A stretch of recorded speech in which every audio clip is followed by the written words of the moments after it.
So we started the recordings already, and like I said, if you have any other questions, you can just pause me, and then you can just stop me rather, and then we can just continue from take your questions, and we can just continue.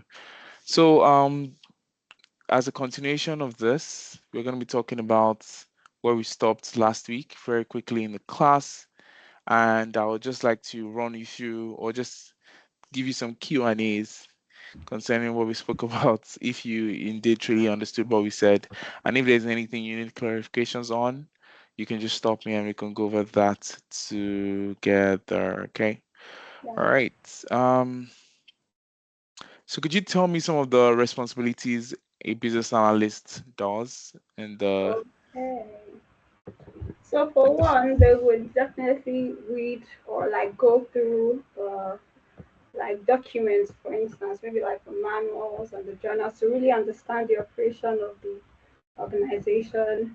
Then they elicit like requirements to really understand what okay. the stakeholders need. Then also they cooperate with maybe people like the technical team and things like that to try and produce a solution for like the need that the company or the business would have. Then with that solution, they need to also validate and test that solution and Okay. things. Yeah.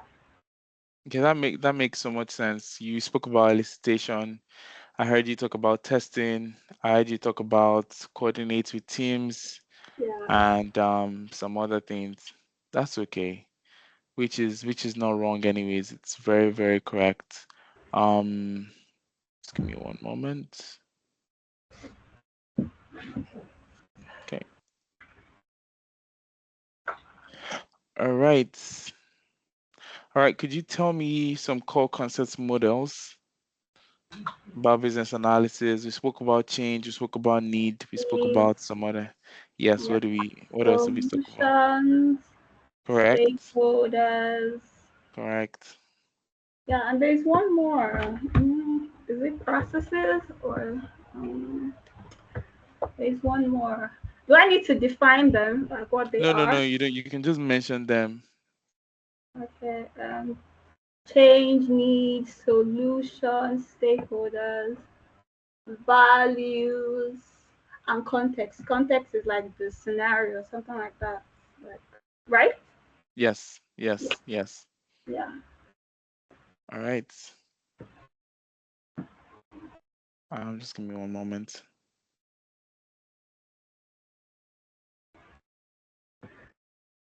Okay. Also, could you tell me the types of projects business analysts to work on? Oh, for one, commercial off the shelf, right? Okay, Called. correct, Yes. correct. They also work on like solutions, something. Okay, no system. Wait, System wait. upgrade. Yes, yes. Yeah. Then like process improvement or modernization, something along those lines. Data migration. Yeah, then maybe a new, like if there's a new system or a new process or a new project, like a new one, then also a customized one. So while there is a fresh system, then there is something about like upgrading and updating. I don't even remember where exactly we mentioned that last week. Yeah, modifications, enhancements, upgrading, Yeah, updating. Yeah. yeah, yeah. Okay, okay, okay. Perfect. Just give me one moment. Let me see. I think that's about it. So we've done a quick recap of what we've spoken about. Of course, when these things come into when you start to work as a BA, these things will come into real life context and learning never stops. You need to keep going back to this document and keep refreshing your memory concerning what you need to know, what you need to unlearn or relearn, right? Yeah. And even me myself, I still go back to these documents just to kind of check concerning and validate like the things that I thought were true and I didn't have clear understanding about. But today we are going to be talking about core skills a business analyst should have, which is very, very much important. Okay.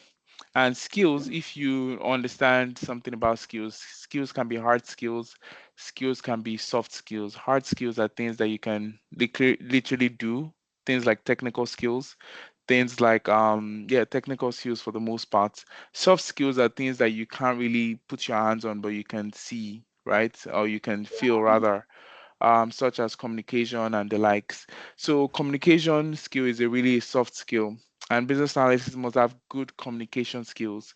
You must be a great communicator. Why do you think you must be a great communicator? Why do you think that should be?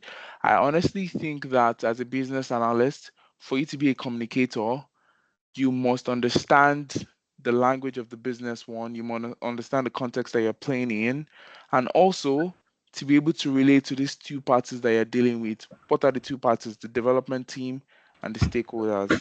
Yeah. Again, you're the intermediary between these two people.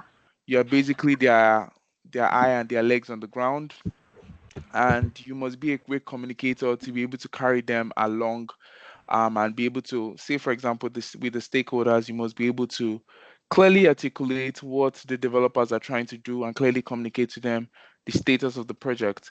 With the developers as well, you need to be able to clearly um, communicate the vision, the goal, the strategy of what the stakeholders have discussed with you, and these things essentially needs to come into life. So communication skill, as in fact, communication skill is not just needed as a BA in life in general. Whether you want to be a businessman, whether you want to be a career person, you need the communication skill at par. For a business analyst, this is your number one go-to role.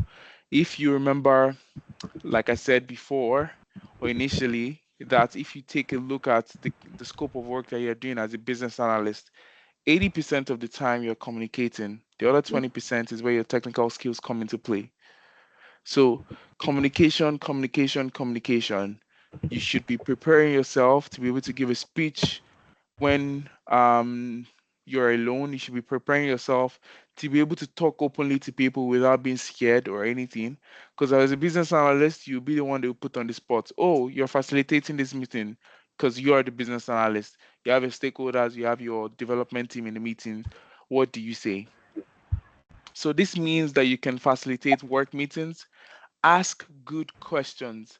One of the most important things that you must understand how to do as a business analyst is not as if you should be the person talking every single time.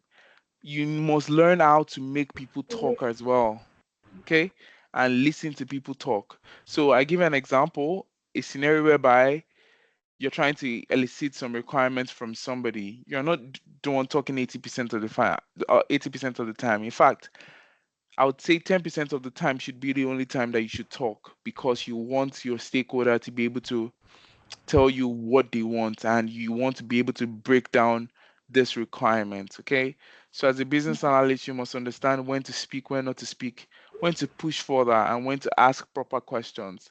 And that's why it says you must know how to facilitate work meetings. Okay, guys, turn up your camera. Okay, guys, turn up your microphones. As a business analyst, one thing you can say is, if they're attending a meeting, you want their videos turned on, just so you can get engagement from people. Communication is not you just talking. Again, like I said, it's you enabling an environment where people have communication.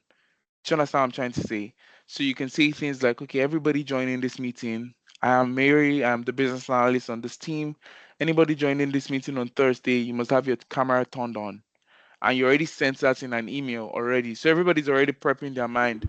So it's a situation whereby they have their cameras turned on, you have their full control, you have their full attention, and they can essentially listen and contribute to the meeting. Do you understand what I'm trying to say? So Yeah. communication is not essentially you just speaking and speaking. It's opening up that ground for people to be able to speak as well. Okay. So you're asking good questions. You're not asking open-ended questions. Are you single? Yes. Okay. You're asking things like, how are you single? Why are you single? What's the reasons that makes up you being single? Do you understand what I'm trying to say? You're asking open-ended questions where people can go on and on and on to be able to have conversations with you essentially. So you're not just asking closed question of, okay, are you a boy? Yes. Are you a girl? Yes. Okay. Why are you? No. You need to ask questions that stimulate answers. Okay. And also as a business analyst, you listen to the answers. You really, really listen. Okay. You're not just listening for, okay, you said this. You are listening to be able to listen to the undertone. Because some people might say something, and it's when you dig deeper that you truly understand what they're trying to say. On the face value, they could tell you A and B. Undertone, there could be C, D, E, F, G, H, I, J, K, L, M, N, O, P. But if you're not listening to understand that there is a pattern in this, in the way this person is communicating, and you need to be able to listen to them very well to be able to allow them speak, then you won't go too far as a business analyst, and must be able to absorb what's being said as well. So there are some things that some people will say to you, you must be able to absorb it. I'm not saying derogatory statements or anything, but there's some information overload that they'll be able to give you. And that's why, as a business analyst, it's important for you to record your meetings. It's important for you to take notes in your meetings, just so you can absorb all that after your meeting is done and be able to clearly put that in a document. Okay. Yeah.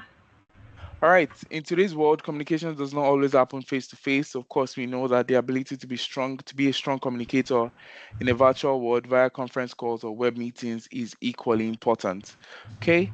Um, that being said, all right, we're going to go to documentation skills. This is a technical skill. It's a hard skill, right? As a business analyst, you'll be required to deliver a range of different types of documents. We spoke about these documents last week: business requirements documents, racing matrix, and some other documents like that. As a business analyst, you would be required and obligated to deliver a range of documents. And these documents, you must understand what the documents are and how documentation should be as well. Documentation in the sense that there are structures, processes, and systems in the way you document those. Further in this course, we're going to be discussing about that. Um, and then, like I said, documenting and documentation. Documenting is you putting things together. Documentation is understanding the steps of how this thing should properly be to be able to make concise sense. Okay. This is one of the most important skills, as you may be required to create use cases, user stories, business requirement documents, which is the holy grail, class diagrams, entity relationship diagrams, and sequence diagrams for projects you are working on. All these concepts, we're going to touch them later on. But again, these are some of the documents that you must know how to create, whether written documents, whether diagrams, whether in forms of charts, whether in forms of anything. You must be able to put these documents together and be able to present it to your stakeholders, whether your development team or like the stakeholders that have decision making over the project that you're working on. All right, you would need to ensure that your documents are written in a clear and concise manner, which is very important. And trust me, each and every industry has their standardized processes on how they document stuff. Okay. And what do I mean by that? So I give you an example of a business requirement Sorry, could you document. repeat that? I Okay. didn't hear what you just said. Each and every industry has their own documentation style and format. Yeah. So when I mean documentation style and format, so if you take, for example, in the tech industry, precisely if you are in the financial tech industry, the way they document stuff, business requirement document in the tech industry is different. What I mean is different, like the structures are different.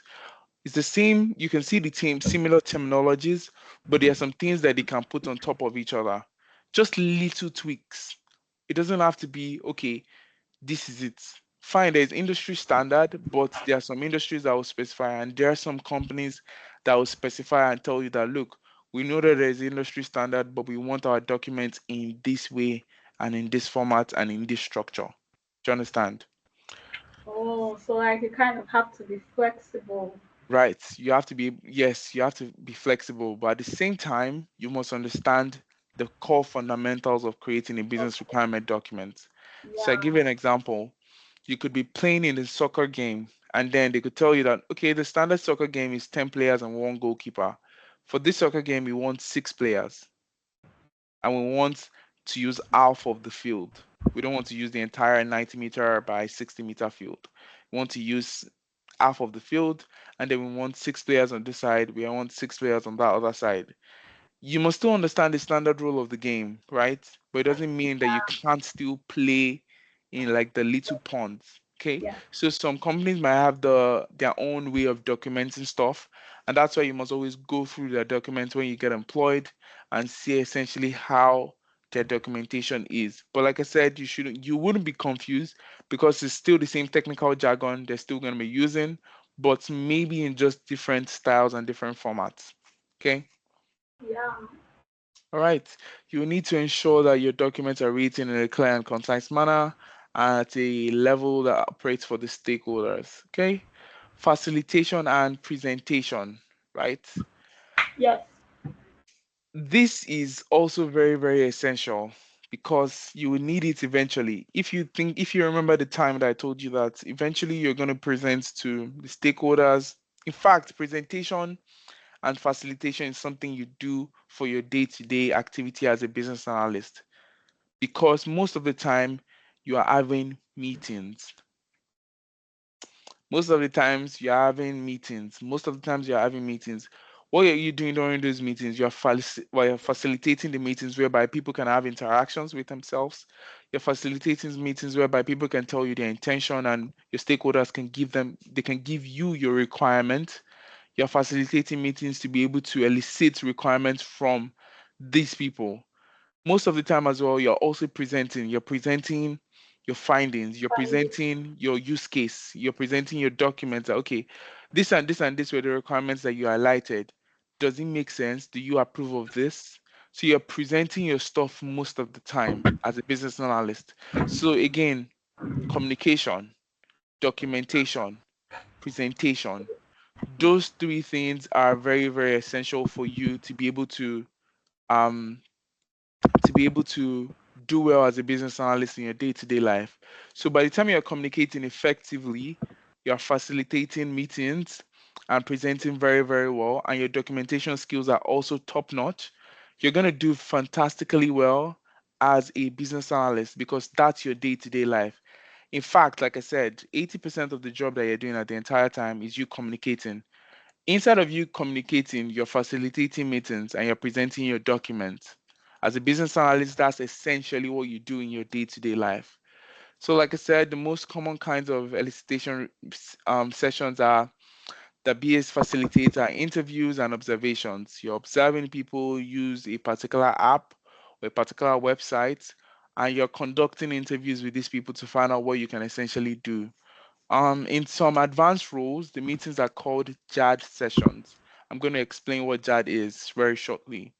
All right. Also, common are requirements reviews and validation sessions. Requirements reviews are, again, they spoke to you the first time, you went back, you put those requirements in the document, you come back to them and you review it to them and tell them that was this what you said? Was this what you said? Was this what Mary said? Was this what Matthew? Was this what James? Was this what John or Peter said? And then you can take out and edit. If you remember, we spoke about editing, where you go back to them and then you edit this requirement and then after that, they give you an approval and say, okay, this and this and this is what we need in the requirement, and they approve off of it. So most of the time, you are presenting these things to them. So your presentation skills has to be top notch. Communication skills has to be top notch. Your documentation skills has to be top notch. The way you structure your document, your font size, your font style, all these things are very, very important. The way you put them, the spaces you have, are you putting them in paragraphs? Are you having a margin? Are you having your lines straight in? All those things are documentation skills that nobody really will tell you. But if they're able to look at your documents, they can see things clearly. So the way this thing is, I can give you an example. You could write all these things, right, Yeah. in the same text and format. But the moment I light this as bold, you obviously know this is an heading. Yeah. Little things like that. The moment I put apostrophes here, I'm highlighting it. The Yeah. moment I capitalize something, I'm trying to tell you that this is very important for you to know and it's an acronym for Mhm. something. Yeah. Okay. Yeah. All right. So those are the skills a business analyst should, of course, have. Okay. During the time where you are facilitating these meetings, there's something they call JAD. joint application development meeting. All right. The purpose of a JAT session is to bring together stakeholders with different points of views to understand business requirements and brainstorm on what best the technical approach might be, come to a consensus. In the case of WhatsApp, right? Yeah. Someone on the technical team might be of the opinion that your send button that you used to send message on the chat should be on the left, not on the right. Someone as a stakeholder in the management team might feel like maybe head of engineering might feel like, okay, not head of engineering, maybe the COO of the company might feel like the send button should be on the left. As a business analyst, how do you resolve that? How do you think you resolve that? Are you asking me? Yes. Oh, I'll first ask, oh, so what's your reason for that? Like, why do you think that? Hmm. Like, is that not an appropriate question? That's an appropriate question. Go on. I'm trying to look Okay, at your thought process. okay, okay. So I ask, why exactly do you think that? Then as well, the meeting, if it's not just me and the person, if there are more people, I ask them, oh, what are your thoughts? Do we still leave it the same? Do you agree? Do you not agree? If you don't agree, what's your own reason? And just to hear what people have to say, because me personally, I don't say anything with why it is on the right. I'll be on the left side. Like I'm there to listen and I'm there to Good. hear their Good. own thoughts. Good. What you just basically described is a judge session. Oh, Yeah, a situation whereby two stakeholders can agree on something. You've gathered requirements, they told you they want this approach, and another stakeholder is telling you they want this approach. And you're having two different meetings with them. The moment they can't agree on something, what you want to conduct is a judge session where you oh, bring them together and they basically explain their reasons. As a business analyst, you are not the referee. You're basically just officiating. Okay, let's hear your reason. Let's hear your reason. Why do you think this? Are you bringing up data to back your resource or to back your claim? Are you bringing up information to back your claim? Or is just based on you feel like you think this should be done this way?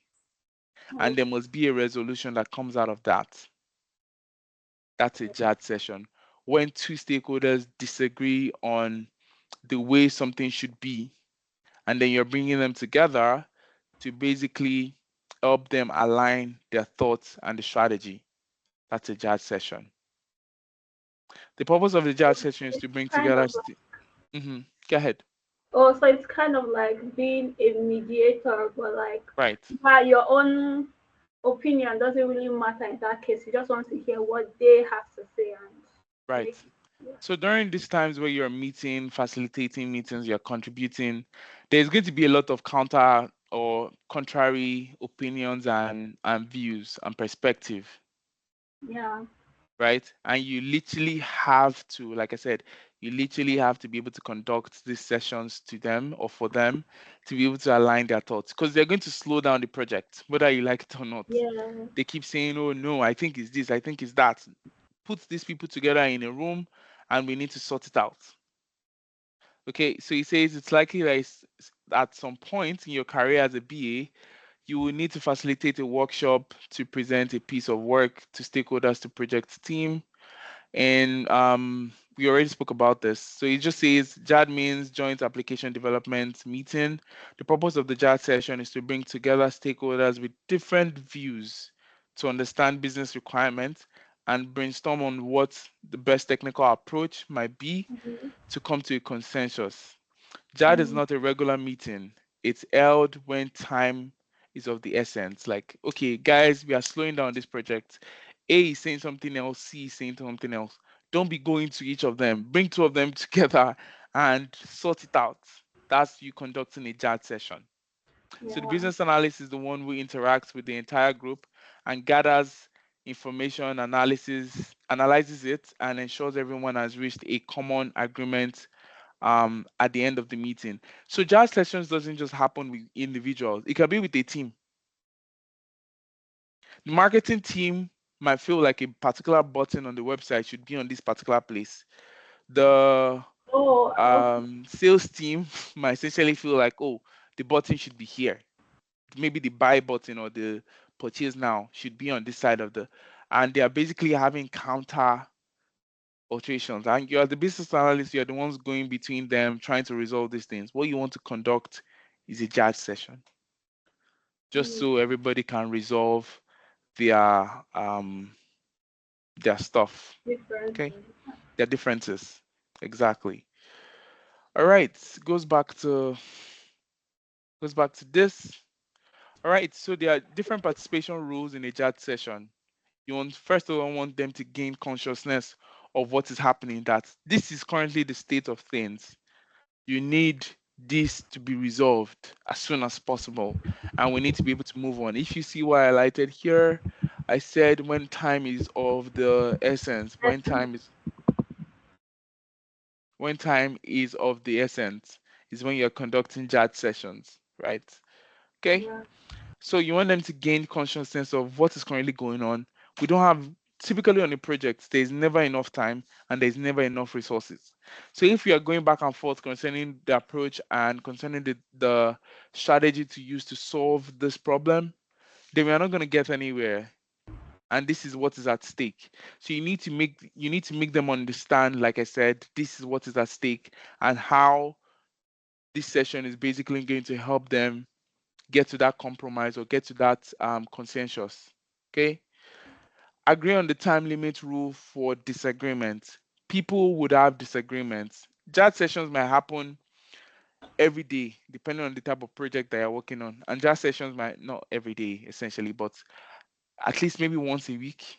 Jazz sessions might happen once in 3 months, depending on the environment that you work in. Each environment is dynamic and people are different. Some people might be suffering from ego issues. Some people might be disagreeing because they have facts and data backing their claim. Some people might be disagreeing because, okay, this is what we've always done in this company. This is how it's used to, or this is what we are used to doing. And this is where that button on that website is going to be. Nothing is changing it. Do you understand? So as a yeah, business analyst, you those claims are going to come, those disagreements are going to come. You conducting that session, second of all, you must make them understand that, okay, you're not saying that there's not going to be disagreements. You're saying that there's a time limit. Maybe it's 10 minutes. Anybody that has anything to say or any claims to make, you guys can make it now. Let's resolve it now. Okay. yeah, Also, you want to establish the executive sponsor as the tiebreaker. There needs to be as an executive sponsor in the sense that when this has happened, you're not the person that is going to call the as the final say as a business analyst. The sales team and the marketing team are telling the development team that look, we want the book now button. Say for example, you're selling, this is an e-commerce environment now. You guys are yeah, selling clothes, you guys are selling stuff. You're saying the sales team is saying we want the buy now button should be on this particular, should be on the left hand side of the website. The marketing team is saying no, we want this on the right hand side of the on the website. yeah, When these sessions are going on, arguments is going on, before the judge session, you already established that in your email or in your circular that you sent to your team that so and so person, probably the COO, is going to be the tiebreaker because these people might be your boss. They might be product managers, they might be directors of engineering there in these meetings disagreeing on what to do, or there may be managers in their marketing department disagreeing, or managers in the sales department disagreeing.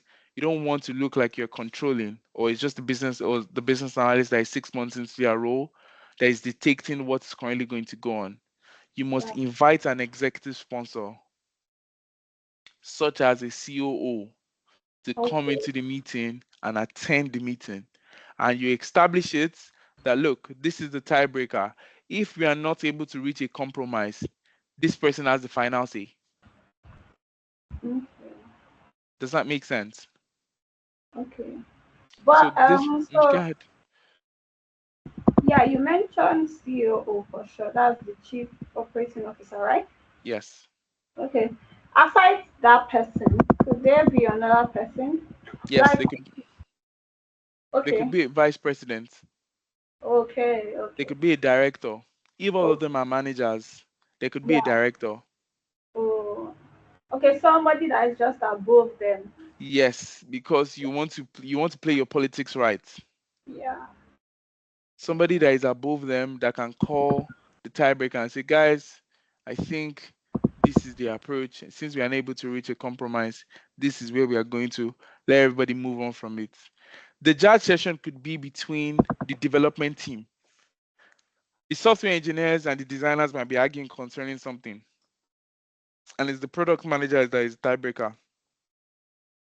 okay, Do you understand what I'm trying to say? The yeah, designers amongst themselves could be arguing about a particular thing.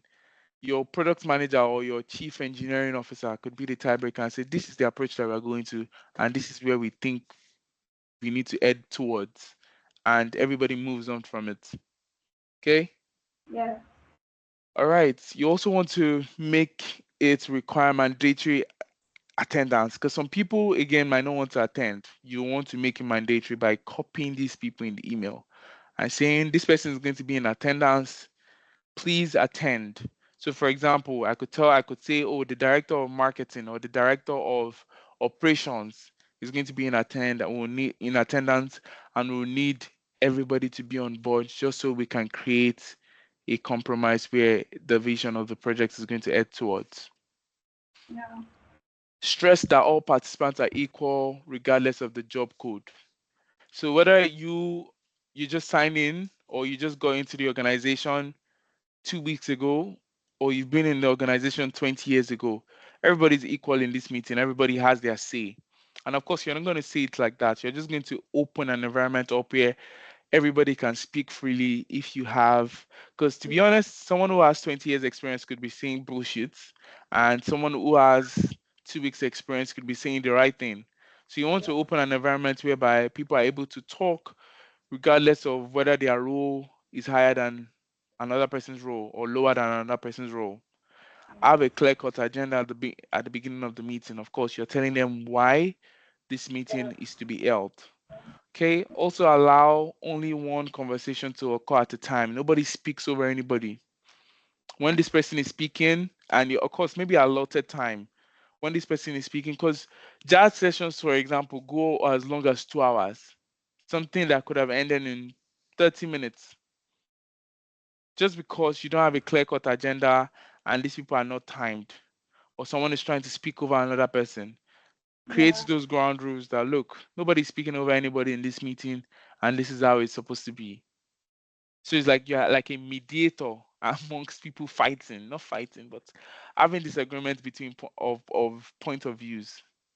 Okay. yeah.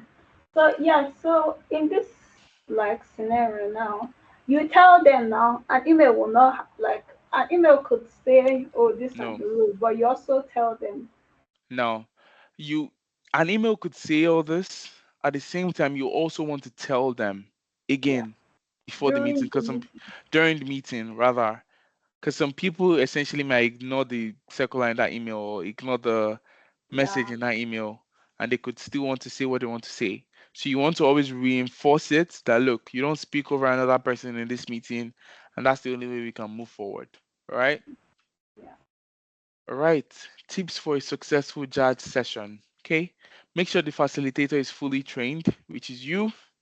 Make sure you're fully trained. Make sure you understand that you shouldn't take sides. So one thing you mentioned at the start is you think that this person's opinion or you think that this button should be on the left.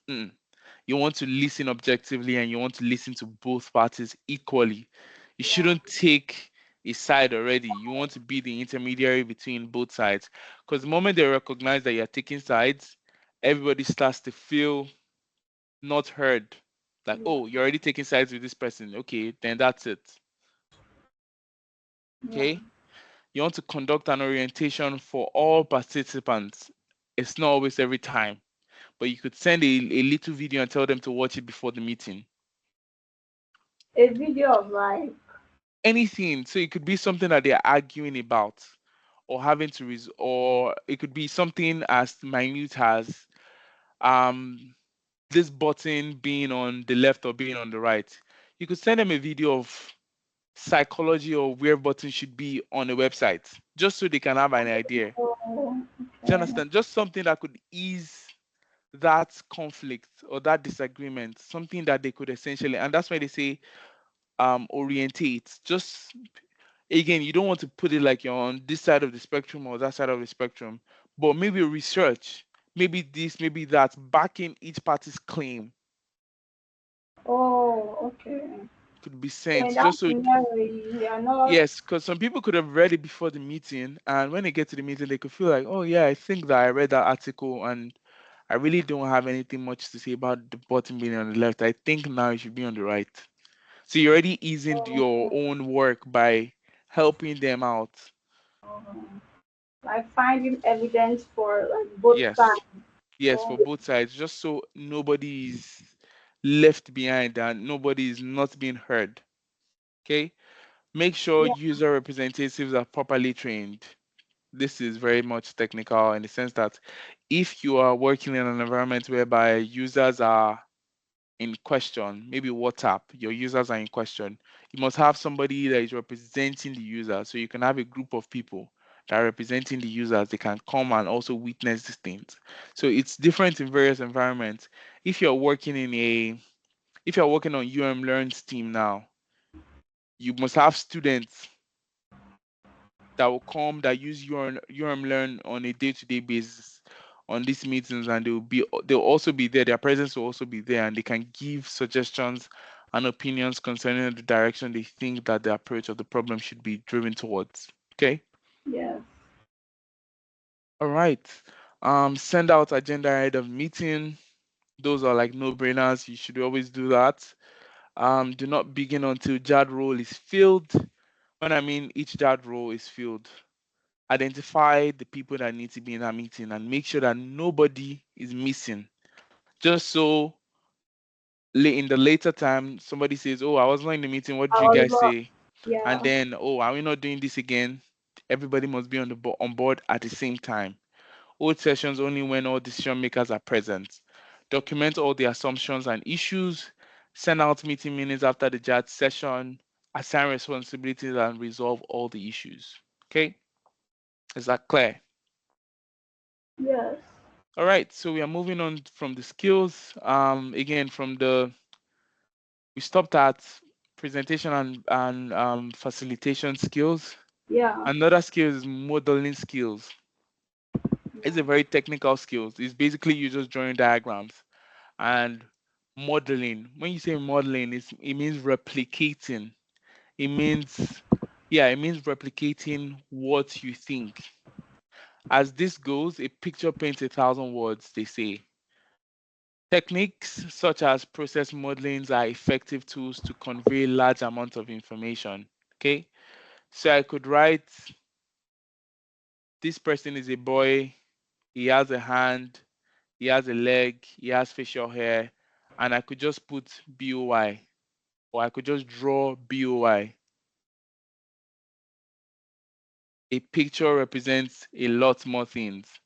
I could describe my background right now that I have two doors. I have like a stand, a TV stand here. My room is painted gray. I could write all those things in words, but the moment you see the picture, you can already assume. yeah, So a lot of the time when you are presenting, you want to be able to present images, you want to be able to present diagrams that give people context. It reduces the amount of stuff that you have to say. It yeah, helps your life as a BA. Once you just put things in diagrams, oh, we do, because a lot of these technical guys will tell you, oh, we do not understand. Oh, we don't understand what the requirements. We don't understand this. We don't. So what are they trying to say? And then you find yourself, you keep explaining and explaining and explaining and explaining stuff to them over and over again. When a diagram, a process flow diagram that could just show you a start to end could suffice. Okay, from here they go to here, they go to here, they come back to here. If this, then that. If yes, then no. Then they end the life cycle of the entire thing. As opposed to you saying, okay, when a user now goes to no diagram, nothing. Oh, when a user now goes to, it's not as they don't. People don't have retention for that. People don't have retention for words. can't really picture it basically. They can't see where you are headed without the diagram. Right. If I ask you what were the things I said yesterday, you almost can't remember. Or if No, I ask you what I wore yesterday, oh yeah, you wore a blue shirt yesterday. yeah, So that's just what it is with modeling skills. So you must be able to present visual representations as you try to explain the project, as you try to explain and provide solutions to the project. You must be able to again provide visual representation through charts, through diagrams, through stuff, just to make people understand very much better. So those are the things that make you a solid business analyst. You're not just coming to talk. You're communicating quite all right, but you're communicating through diagrams. You're communicating quite all right, but you're presenting information through diagrams. Okay? yeah. So he says a tickable process or model will have several different levels of detail to allow a BA to engage with stakeholders in a language that they understand. Okay? We're going to get much more into that. Stakeholder management skills. Okay, it's essential. Okay, I'm Yeah. sorry, just give me one moment. Give me one Okay. moment, please. Okay.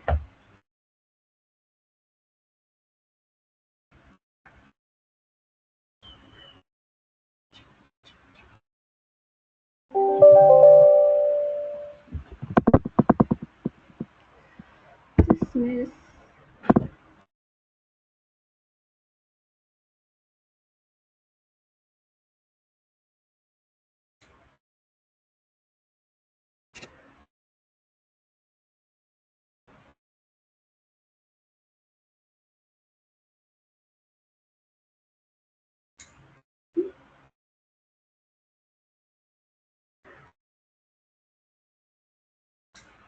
I'm so sorry. Again, stakeholder management and skills is one thing you must know because these people are very political. The workplace is very political. And again, with this one as a business analyst, it's a must that you must understand skills of how these power brokers play. Because a lot of people, I give you an example, your COO could be, could you think of scenarios where some people want to jeopardize the project and they don't want the project to move forward? Can I think of a scenario? Yeah. Or why somebody would think that this project, I don't want it to move forward, or I want us to delay on this project. Like maybe because of the change that will happen now, like a project might lead to some sort of Yeah, change. that's correct. Also, I wanted to tell you that Mary and Matthew could be vice presidents. Mary is my vice president of product. Matthew is vice president of engineering. The Okay. president of the department is leaving, right? There's an open role. The management at the C level, the chief, this, chief, that, are essentially looking to promote either of you One. on the project. Now, Matthew is thinking that, oh, we are currently working on Mary's project. The moment I jeopardize this project, that's going to give me a chance. Whoa! That's going to give me a chance for me to get Wow, into this president's level. All those little crazy. politics could, yes, it could go on. And you could see that somebody is very resistant to oh no, I don't want you to do this, just slowing down the project essentially because they have an interest. Yeah. It could also be amongst the technical guys. Maybe the role of maybe senior engineer is willing to be filled, and junior engineers are thinking that look, if I sabotage this guy's effort, that can give me an edge in the workplace. These things happen. So it's essential that you know how to manage all your stakeholders and how much power and influence they have on the project. You can't be naive. Someone might Yeah. say something that I don't think this project makes sense. The project might make sense, but the person can just say it to spite somebody else. So you must be able to read between the lines. You must be able to read beyond document and documentation. You must be able to understand the politics and the power play of these people, how they think, and how they essentially feel like things should go. Do you understand what I'm trying to say? Yes, definitely. So, stakeholders can be your strongest supporters or with detailed information, or they are content with high level reports. Are they supportive of your project? Are questions that you need you need to answer? Knowing the answers to these questions will help you to manage your stakeholders and the wider project. Can you influence them directly, or do you need to influence someone who can influence them? So, if, for example, your product manager is proving to be stubborn, you can go to your vice president and tell him that, look, I think this person is proving to be stubborn on this project. This and this and this is what I think. Oh. All But would those that things. not put you at a like? Of course, you're not trying to cut somebody and throw somebody under the bus. It's the way you say it. You're Yeah, not writing an email and say, oh, I think this person should be kicked off. You can just say subtly, like, oh, could you please talk to this person? I really don't think this person's agreeing most of the time when they're in meetings. yeah, That's a better way to say things, yeah. right? Okay. Because you're dealing with human beings, you must have negotiation skills. Things must not always go your way. Neither must things always go their way. There has to be negotiation of some sort. A business analyst is an intermediary between a variety of people with various types of personalities. You're talking to clients, you're talking to developers, you're talking to users, you're talking to the management team and information technology team. You have to be able to achieve a profitable outcome for your company while finding a solution for the clients that makes them happy. The clients in this position can be also users, right? The clients in this state can be stakeholders in the management team. This is balancing the acts of demand and the ability to influence a mutual decision and maintain professional relationships. Of course, you're not just doing things that are not professional, right? You're trying to be able to manage, okay, you have these demands. We are not going to give you 100%, but we're going to give you a reasonable amount of solution, or reasonable amount of, yeah, solution to be able to make sure that you're satisfied and you're able to work with us. I'll give you another scenario. A scenario can happen where, say, for example, you're trying to get some people in the marketing team to be able to work on that particular button, and the head of marketing is telling you to stop pulling their staffs. Okay, our staffs are busy, they don't have to be attending your meetings. What do you do? Me? Yeah, Oh, because like those are very important. Say, and for you? example, the marketing team, these buttons that we're talking about in the e-commerce website, Yeah, you're trying to pull some of the marketing guys to be able to attend your meetings to elicit some requirements from them. And your yeah, head of marketing is telling you, nope, you can't pull my guys because they have a lot of work to do. yeah. What do you do? So, like you How do you said, negotiate? how would I negotiate? So, first I would definitely ask them like, is there no shot at it at all? Then if not, and they are still very adamant, Mhm. I will go back to what you mentioned earlier and speak to the person sort of like above them or like their direct listener and just try to tell them that they should please release people for me, let me get my job done. And something like that. So what would you suggest? All right. So first of all, you must understand that the moment that person is telling you stuff, it's beyond work. You must be able to build a relationship with them, Hmm. a professional relationship, and maintain a professional relationship with them. So little things like, if the person is head of marketing, you could send the person reports of, just to build a relationship, or you could give the person a coffee maybe every week because you're working on a project with this person. Mary, these are the things that are not taught. They are not taught in a book. Yeah. Some might not like your guts and they feel like, I don't like working with that guy. I don't. Mary is a business analyst on this project. I really don't like working with her. But Yeah. you must be able to win people over and Over. influence them. So the Yeah. other marketing, like I said, you could influence that person by, oh yeah, I just got a Starbucks coffee gift card for you. I send it to your email. You can do that. Just a kind gesture. Oh, okay. We just from there the person is open and is like, oh Mary, do you know what? I'm gonna give it to all my guys. They're gonna attend your meeting, and anytime you want to pull them, just pull them twice a week. Mm. Little things like that, you're gaining ground. So a situation whereby you're facilitating meeting and you're trying to speak to this person is not shunning you off. Yeah. Again, this person is not shunning you off. So that's how you negotiate, understand that this person has interest and how you can play to that. You're not bribing anybody, you're just making sure you're building a professional relationship. A lot of people that we work with don't have professional relationships in the sense that they are just your colleagues. There's no professional relationships. You can't talk to them during work. You can't. It's just when you need something that you go to them.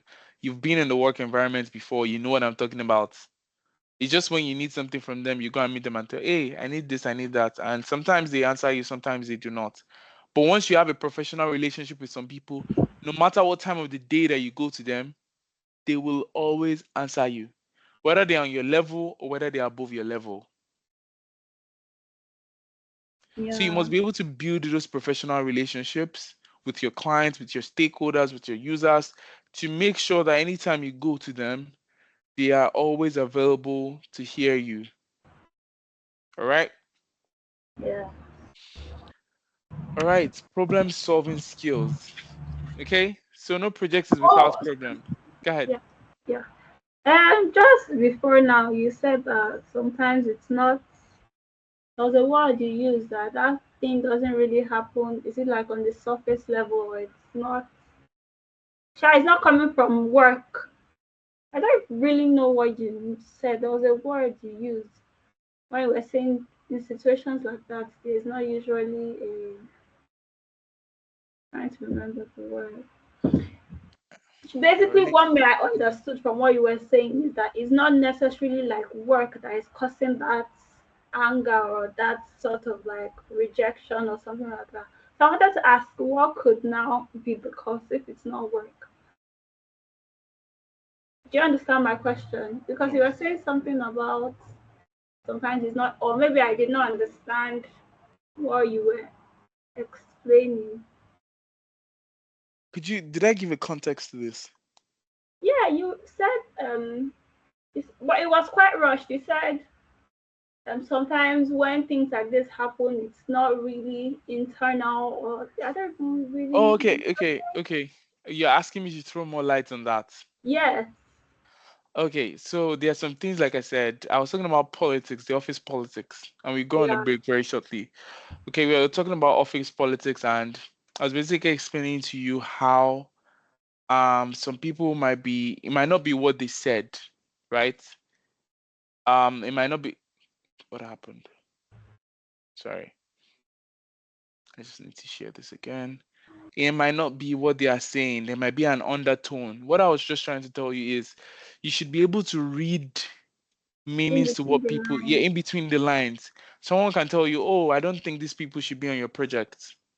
And they are, like I said, they're just trying to sabotage the project.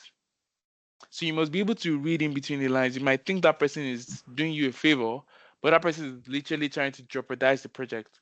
Just so when everything falls on, it falls on you and your product manager. The person might not have an issue with you, the person might have an issue with your product manager because that's who you are reporting to and you're working with most of the time. Yeah, So if they see something, it's not essentially to you, they send an indirect message to your product manager. Like I said, you should be able to read in between the lines to understand that these things happen. yeah. Does that make sense? Okay, so you're now saying for this negotiation skill. So in that scenario, you can maintain a good relationship with that person sabotaging your project, and the other person that is for your project, right? Re- Again, that's correct. Yes. Maintain a professional relationship. Please Yeah. underline the word professional. Anything So, that goes out of the office, It's No, not. It's not yeah, it. So a professional relationship, when you guys see in the morning, oh hi, good morning, oh this and that. Yes, professional relationship. But if it goes beyond, oh, let's see after work, really do not indulge in that, please. So again, keep that professional relationship at par. As a yeah, business analyst, everybody should be able to like you. At least 70% of the people that you're talking to should be able to like you. In your development team and with your stakeholders, they should be able to like you and tell you that, oh, I think this is why I genuinely think. It's not everybody that will like you, yeah, right? But you would say 70% of the time, a lot of them should be on board with you in such a way that you tell them that, oh, I think I need to have a meeting with the technical guys. Because you just been wondering why they're not attending your meetings. They're not obligated to. But if they like you and they have the time, you just, oh, yeah, I just need 15 minutes of your time. Please just attend this meeting. Boom, they come over. You would see it. These people will not attend your meetings. In fact, one of my friends who is a business analyst, it was like a lot of these guys that worked in his development team were Indians, and it was a Nigerian. yeah, When he first of all got on the job, he was sending them a meeting invites. These people would not attend. They would not attend. And then what he started doing was he started going on lunch with them. So anytime they wanted to go on lunch, he went to research almost all the Indian dishes and snacks and fast food. So like there was one day they were talking in the office and then they mentioned a particular food. It was like, oh yeah, yeah, I eat this, even though he has never had it before. Like, oh yeah, mm, yeah, I eat this, I eat that, blah blah blah. Oh yeah, we should go grab this during lunch. And from there they started going on lunch together. Afterwards, these people started showing up in his meetings because they felt like it was part of them. yeah, Little things like that are not taught in. There's no way you can. There's no place section you can put this. yeah, Right. So little gestures like that, so sending somebody a gift card, sending somebody like a complimentary message, or you saw something on someone's socials, you could send that person a message that, oh, I saw this, just to create that professional relationship. Okay. yes. Does that answer your question? It does. All right. So I think this is the last one. This is the last two ones. Critical thinking. Okay, problem solving skills. Again, we've spoken about those ones. No project is without a problem. In fact, the entire project is a solution to a problem at the highest level. BA should facilitate a shared understanding of the problem, the possible solutions, and determine the scope of the project. You must be problem solving. Okay. Critical thinking. Business analysts are responsible for evaluating multiple options before helping a team settle on a resolution. I give an Yeah, example. You could be a business analyst on a particular project, right? And the team prefers, before the team prefers a solution, when you're doing your strategy analysis, you should have thought about what you think the possible solutions might be and consider them as options. You don't have to tell them this is the way to go. You must be able to present it to them. When I mean present it, it's not a must. The team tells you what they want to do, but you must can tell guys. I think you don't you think we should explore this part? Don't you think we should explore that part? So you're able to present it, just so you're not a dumping ground where they dump ideas. You're also able to reason with them and say, okay, I think we need to do it this way. I think we need to put the color of that button in red and blue because maybe Amazon and some other companies have it in red and blue. mm, Do you understand? So you're able to deliberate with them and tell them that this is what they need to do and just rub minds and just so you're just not there as a sightseer. yeah. They sort of contribute, but you still let them talk more than you. Yeah. So Okay. QA testing skills. A good business analyst should possess the basic testing skills, the ability to test the products to evaluate whether the requirements have been met is an integral part of the software development. As a BA, there are some times where you put on your lab coat and you want to Yeah. test what's going on. Okay, so I built a website, right? I built a website. My technical team has built the website for me. I'm part of the engineers. We built it and we send it to you. Your job as well is to check whether this website is working on your own end. You open the website, click this, click that, click this, click that. You're like, guys, I think this button is not working. Guys, when I press this button, it takes me to an error 500 page or error 404 page. What's going on? Yeah. So you should be able to also test these things in real time. Oh, guys, you've developed the send button, but I press it. After I press it twice, it doesn't work again. You should be able to test again. So test scripts, test plans, and test scenarios are based on the as it is. Those ones we're going to be talking about them. As test scripts and test plans, we're going to be talking about them in the future. It's much more technical stuff. But you're able to read your test script and be like, okay, when I push this button, this is what happens. The test plan, of course, it's like an action plan of what you're supposed to do while you're testing. And the test scenario is okay, in this scenario, okay, I'm sending this message 2 a.m. in the night. Is the button working? I'm sending this message 2 p.m. in the afternoon. Is the button working? So those are different scenarios. I'm sending this message when my battery is low. Does it still work? Those are different scenarios. Okay. Yeah.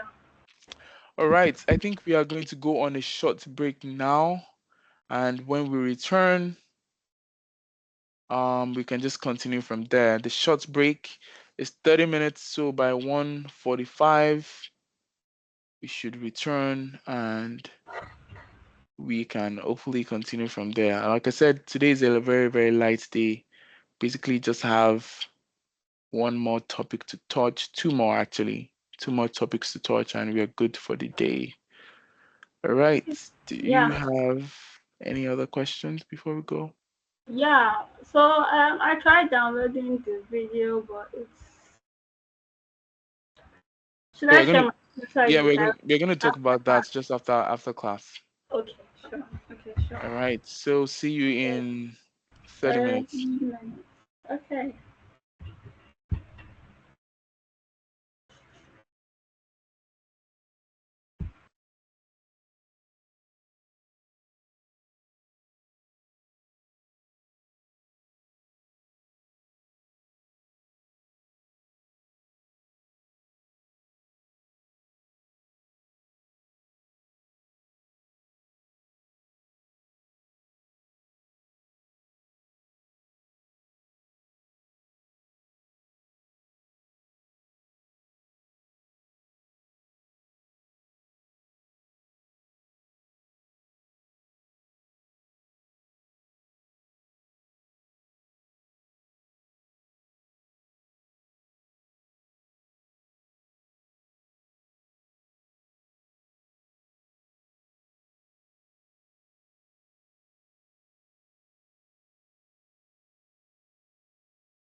All right, Mary, welcome.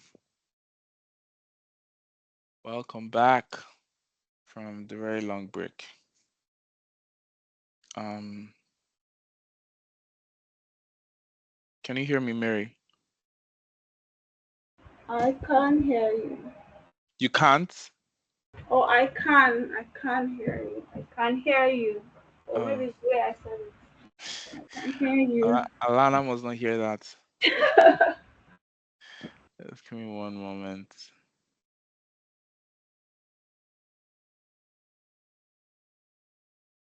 Let me join this meeting again.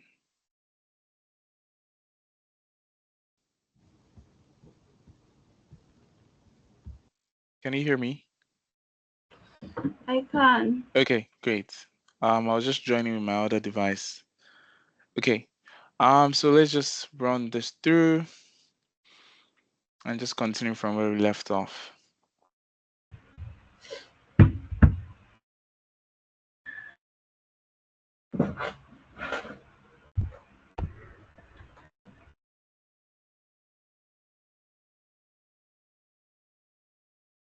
Okay.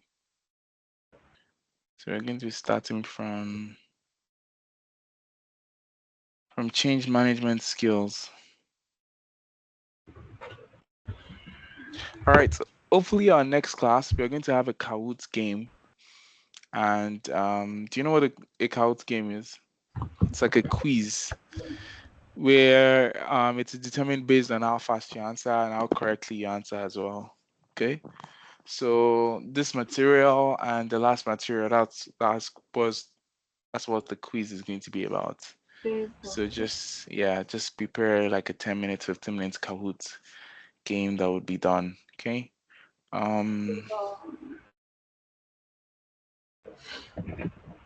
Just give me one moment. All right. So we're going to be talking about the change management styles. Okay. So there are three types of change management. Okay. There is strategic change management, there is IT change management, and there is organizational change management. I'm going to be talking about each and every one of them. So change management styles, actually, first of all, what is change management? Change management is essentially the managing and controlling of the outcomes when change happens. Okay. So managing and controlling of the outcomes when change happens. So you're thinking from different scenarios. You're trying to mitigate the risk of things going bad or things going north during change period. Change is constant and it's to continue to happen in different organizations. So there are of course ways to manage to mitigate issues that can escalate from there. And that's why change management is really, really important. Again, so there are some skills that we need to know. Okay, and there are some types and there are some things that we need to understand when it comes to change management, of course. A business analyst is expected to be well skilled in managing change at various levels. And the reason is because you're dealing with stakeholders. It could be internally, it could be outside of the organization that you're working with. And changes might occur. So let me give you things in scenario.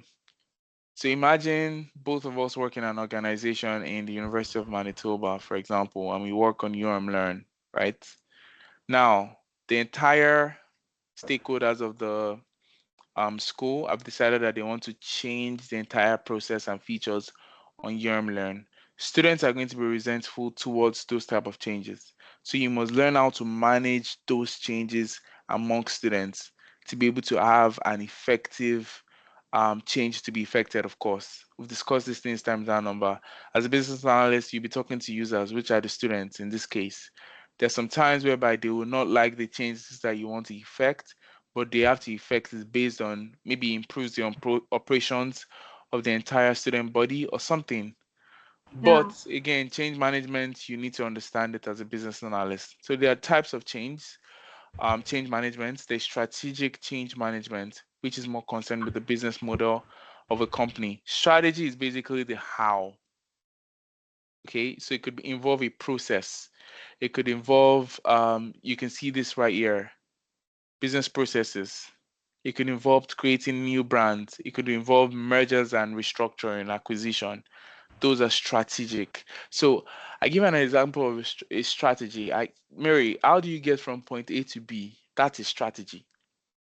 Yeah. So you're basically changing, you're trying to find out how you can get somewhere. So if you're talking about what's your strategy for this, it means what's your how, what are your models, what are your techniques to implementing a particular vision. Your vision could still stay the same, but the mission is what the strategy is all about. Okay, what's the day-to-day thing that we have to do?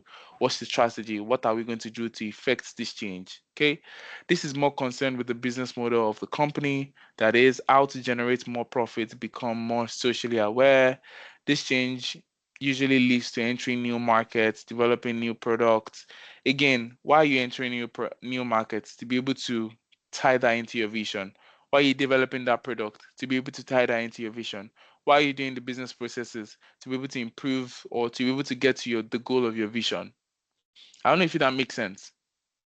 No. All right. So let me try and show you something. Just try and create something very light here.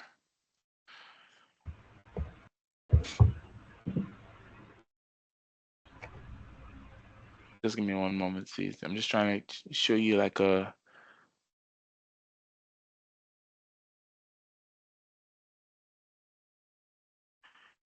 Okay. So let me stop sharing the screen and project this other screen. Okay.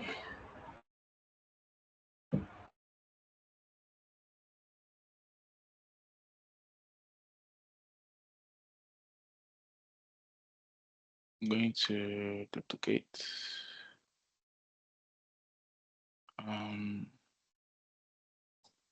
Just give me one moment, please.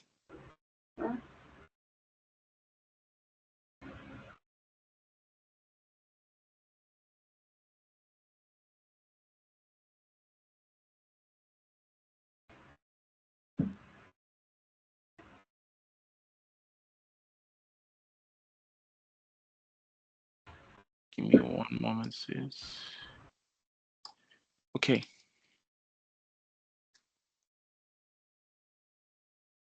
I'm just creating something just so you can see.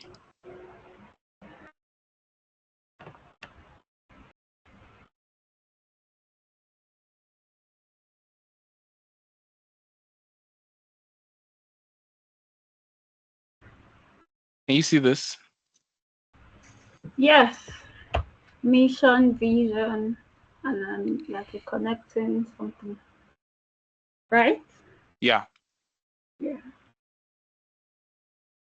Okay. All right. So give me an example of a company. Mm. Just give A me known one. yeah, just give Okay, me Meta is a known company. Or Apple. Apple. Okay. Okay. Yeah. So let's pick a product in Apple. Let's pick the iPhone. Okay. Yeah. All right. Let's say the overall vision of Apple is to connect people around the world, right? Yeah. So connect people around the world. That's their vision, okay? To connect people around the world, right? Their mission can always change, okay? Which is, let's say their mission is very much more the how, okay? By creating better, smart phones for people. Okay, this is their mission. By creating better smartphones for people, right? The overall vision is, oh, we want to connect people around the world. You can connect people through different ways. Okay. You can connect people through using trains. You can connect people through using cars. That's a vision. The vision is usually very broad and you can almost break it down. But the mission, you want to create better smartphones for you to connect to this vision. Okay. So as an organization, You have a mission to be able to create better smartphones in Apple, right? Mm. So let's say Apple's department of iPhone. This is Apple. Apple is a very big company. There is, of course, so many companies in Apple or so many departments in Apple. So this is iPhone's department. So the vision is connect people around the world. They are creating a better smart phones for people. That's their overall mission, of course. Now, when they say the strategy, can you hear me? Yes. Okay. When they say the strategy, the question is the how. That's what your strategy is all about. How are you going to do this? Okay. Now, different strategies can all start to come up. Let's create a strategy board of saying, first of all, create, we want to create variations of iPhones, create better cameras, sell to different countries. Okay. You want to also make in different colors. You want to have a universal charging port. All those things. These are your how. How do you basically do this? How are you going to create better smartphones to be able to connect people around the world? Your strategy is you're creating variations of iPhones, iPhone X, iPhone XX Max, iPhone Pro Max. You're creating a Pro Max. You're creating the light version. You're creating better cameras. From one camera, you want to go to three cameras. You want to sell to different industries in different countries in different markets, just so you can create better phones. You want to Yeah. make it in different colors. You want to have a universal charging port. This is essentially your strategy. This is your strategy on how to get to your vision. Okay. This is your overall goal. Your mission can be your goal. And this is your how. How are you going to do it? How are you going to accomplish this goal? Do you understand what I'm trying to say? So again, Yeah. your mission could be, your vision could be, oh, I want to be very sexy. Okay. Your mission could be, oh, I want to eat and exercise really well, or I want to be able to have a figure eight, right? Now your strategy could be, oh, go to the gym, eat well, or eat this, do that, do casual workouts, do this, do that. Do you understand what I'm trying to say? That's your entirely your strategy, your how. So when you go back to the conversation that we're having, do you understand this entire chat? Yeah. Okay. So go back to what we're talking about. Mm, Go back to what we're talking about. Sorry. Where it says strategy change is more with the business model of the company. That is how to generate more profits. So your vision could be, oh, let's improve the world by this, by that. But understand that strategy is you're trying to define the how. So Yeah. the how to carry about a particular mission could be you want to change that. So change management could be okay. I think our strategy, we are trying to define our strategy concerning how to carry out our missions, our mission statement, and we need to do a lot of things. Okay, how do we do that? We want to create, we want to develop new products. We want to improve the business process, create new brands, merge with other companies. We want to restructure the business. We want to sell the business out. Those are things that help you, like the how. I don't know if that Yeah. makes sense for you. It does. So you're basically saying, how are you going to do these things? Do you get? So Yeah. again, another change management is IT I change see. management. It's usually very known as IT professionals, including for business analysts. It basically defines the process of how IT staff manages change to systems, applications, infrastructure, communications. So think of the project, different projects that you can work on as a business analyst, data migration project, enhancement and modifications types of projects, think of systems upgrade, customer customer off the shelf cuts. Think of those type of projects. Now those are IT change. Yeah. Do you understand? Those are IT change. So there's probably a system upgrade in the applications. There's a infrastructure migration to something else. There's a communication modification or something. Those are technical IT changes they are trying to make to ensure minimum disruption of the business operation and the impact on users. Yeah, we can talk about capability model, Microsoft operations framework. Those ones are something we'll discuss later on in the course. Okay. Yes. Okay, organizational change management. This is very much eminent. This is type of a change that must ensure that the two previous steps are rolled out smoothly and properly in an organization. So whether it's the strategy or the IT part of things, this is ensuring that the entire so once strategy change is happening or IT change is happening, the entire organization is changing. So one cannot happen without the other. So when they say organizational change management, that's the overall change. Oh. Overall change, whether it's on the technical side of things, on the strategy side of things.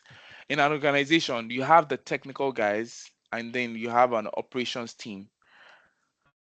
The technical guys, because of the way the world is wired currently, I would take it from WhatsApp to the very lowest level of minimal technology. So take a tailoring business, for example. The operation side of things could be how you talk to customers. Oh, you have a book where you register the name of your customers, where you register their heights, their weights, their measurements, and things like that. Correct? Yeah. The technical side of that is your machines that you use to make these clothes, Yeah.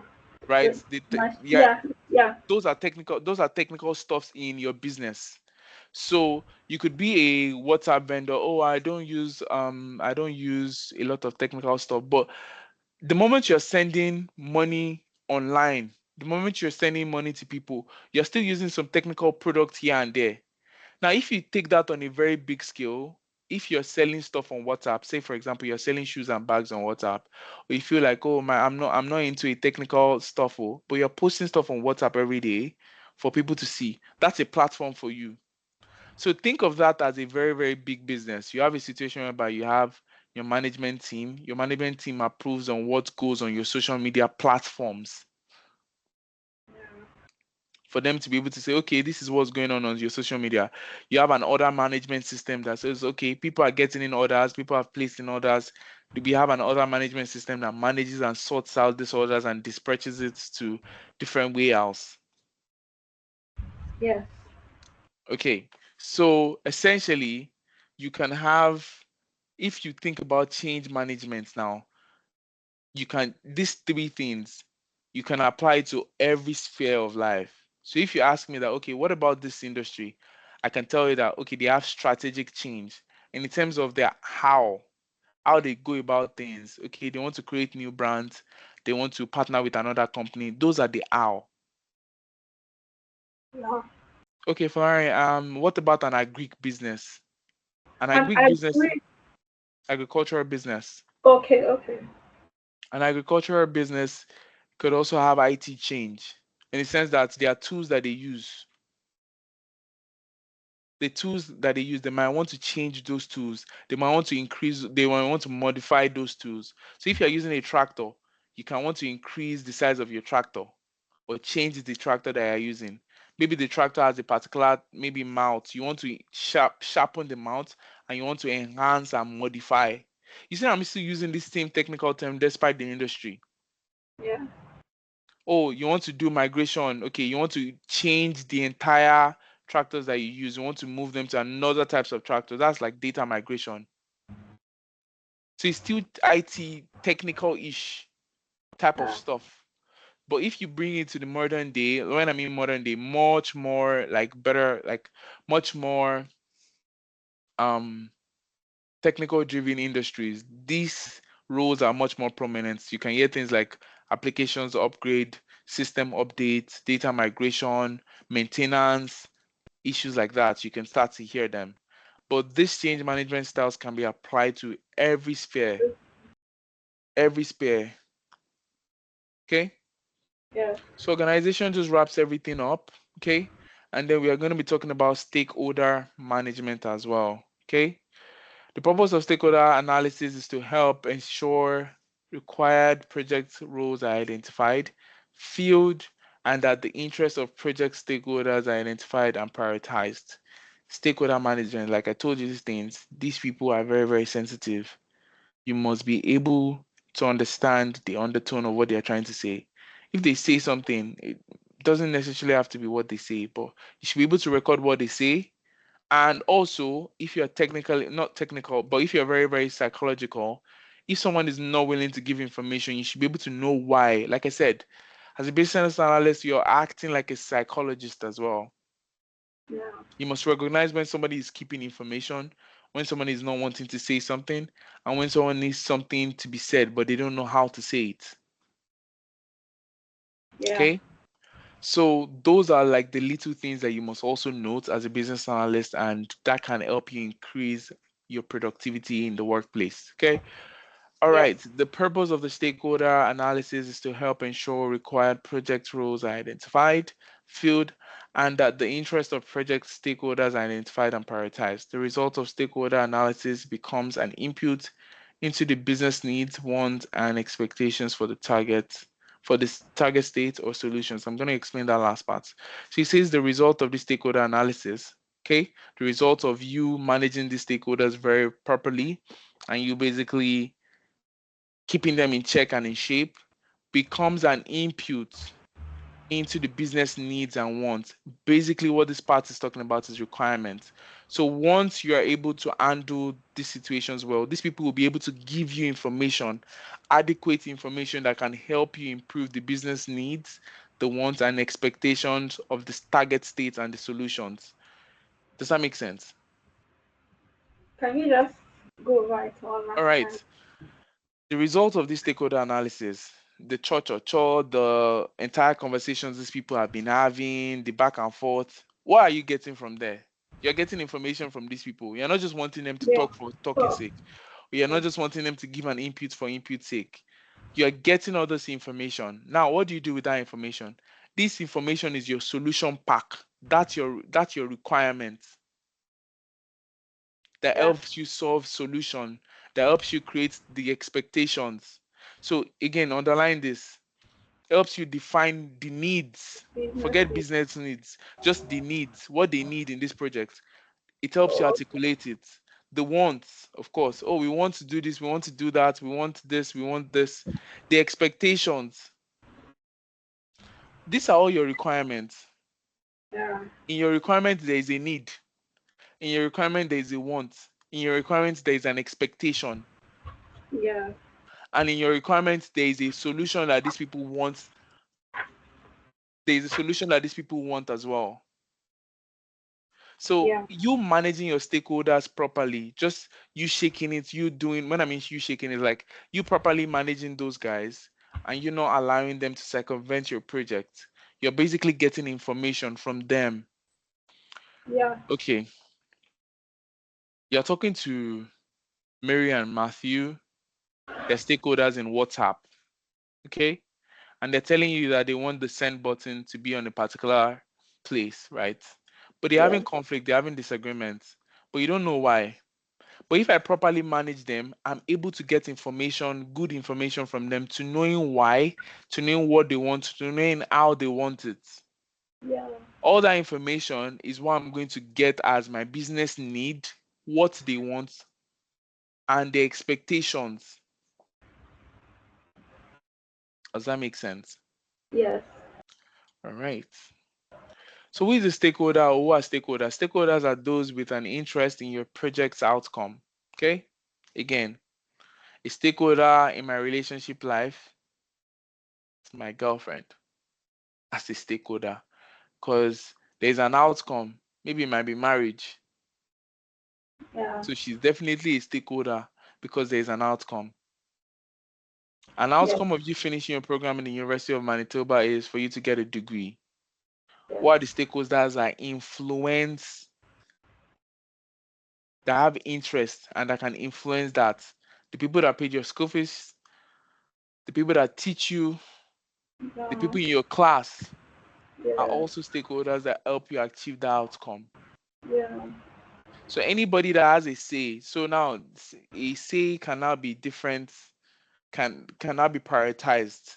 Okay, in this in this in that scenario that I've created, the say of the professors and the lecturers is of course higher than the students because students don't affect your grades Yeah. directly. Your parents don't affect your grades directly, Yeah. but they're also stakeholders because they're a part of it. There's group projects that you guys will work on. Yeah. They might ruin your mood in class and you might walk out of class and you could miss attendance that can cost you 25% of your grades. Yeah. So those guys are stakeholders, but they have different priorities. When I mean priorities, like hierarchy, this person Yeah. could Like play how different much roles. influence they have, basically. Right. This person could play different role in this, but they are all called stakeholders. So they're typically members of the project team, project managers, executive, project sponsors, customers, users. What's the difference between a customer and a user? Honestly, I don't know.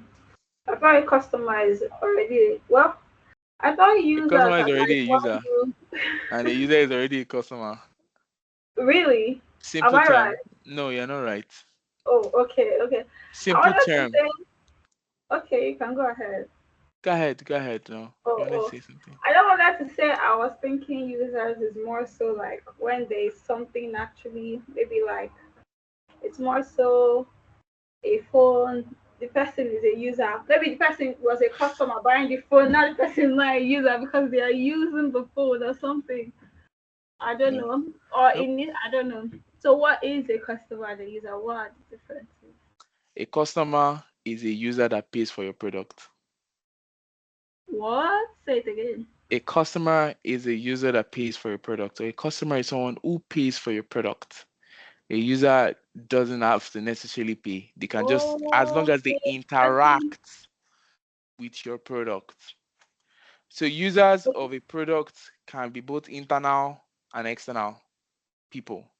Users of the Okay. product, yeah. Once someone is a customer, the person has paid for Bought something. for it. The person has yes, the person bought it or bought Yes, whatever you have to offer. Then a yes. user is somebody that is using it. The Interact. Don't person say use. Don't use the word use. okay, interact. Interact. Okay, interact. Yes. Hmm. So a Okay. customer for WhatsApp could be people using WhatsApp business. It's not people like us that just use WhatsApp for without paying. We are just users. People that actually pay are the people using Yeah. WhatsApp business to run ads. Those are the customers of WhatsApp. Priority for WhatsApp because these guys are the ones paying. Netflix, you are customers. They can call you users, though, but the moment you pay, you're customers. Maybe Yeah. it's your brother's Netflix account that you're using and he's the one paying. Yes, your brother is the customer, but you are the user. User. Simple definition. The customer is someone who pays for a product. The user is somebody who just interacts with the product. They don't have to pay. What's the difference between a client and a customer? A client and a customer. Yeah. I have no idea. So tell me. So usually a customer is usually when it's product based in a product based environment. A client is usually when it's a service based environment. So Oh, have you ever heard the oh when a customer says when a tailor says, oh, my clients are coming, you're like, no, that doesn't sound right. It's usually, oh, my customer is coming. But in a consulting company, they don't say our customers, they say our clients yeah. because it's a service base. So when you offer a service to somebody, that person is your client. That person is not your customer. So that's the Okay. right lingo. Got Service. it? Yeah. All right. So stakeholders are people who are invested in the project, not necessarily, but who will be affected by your project at any point along the way, and their input can directly impact the outcome. It's a good idea to practice good stakeholder management and constantly communicate with them in order to collaborate on the project. After all, they have a stake in it. They have a stake in how it all turns out. We'll be talking about communicating with stakeholders. Project communication can be either verbal or written. Okay. Of course, we all understand verbal is when you're presenting issues to stakeholders and everything. Written forms in emails, in documents, in everything else. Formal or informal. You could send a reminder message as an informal reminder message. Decisions must be made at the outset of the project as the applicability of such communications technologies such as emails with regards to project decision making and approval of deliverables. This is just basically saying what you want to do, you must communicate that in the sense that at the start of it, you're not just sending emails to people, you're also learning email etiquette. Email etiquette is you sent an email to me last week about one thing. The following week, you start a new, fresh email about the same thing.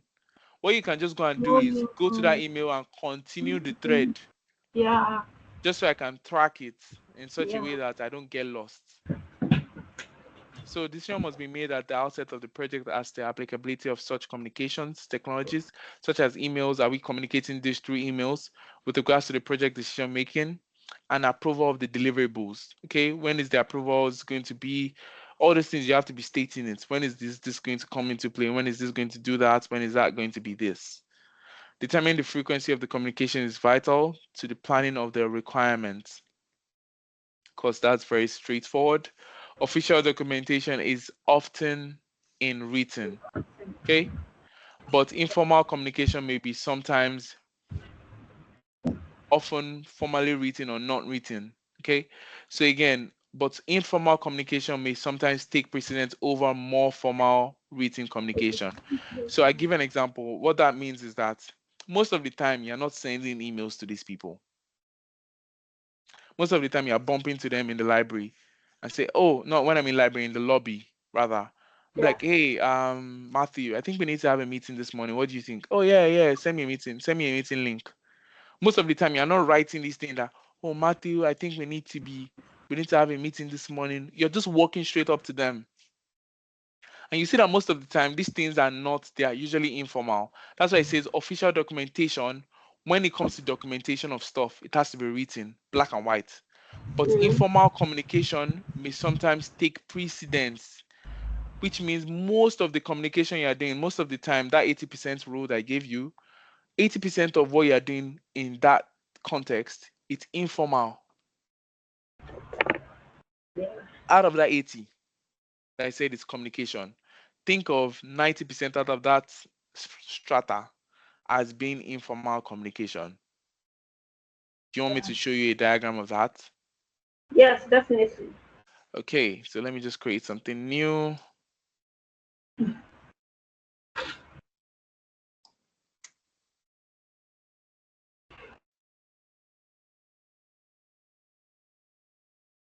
I'm coming, just give me one moment. I said that.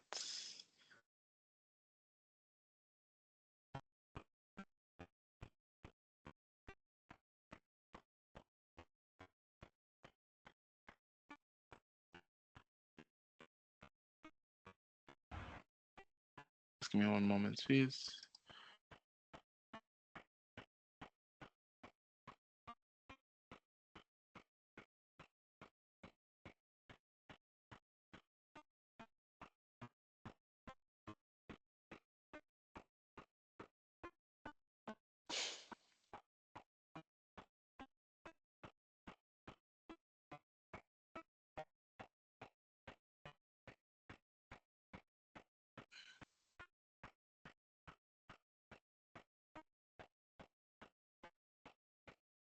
Can you see my screen?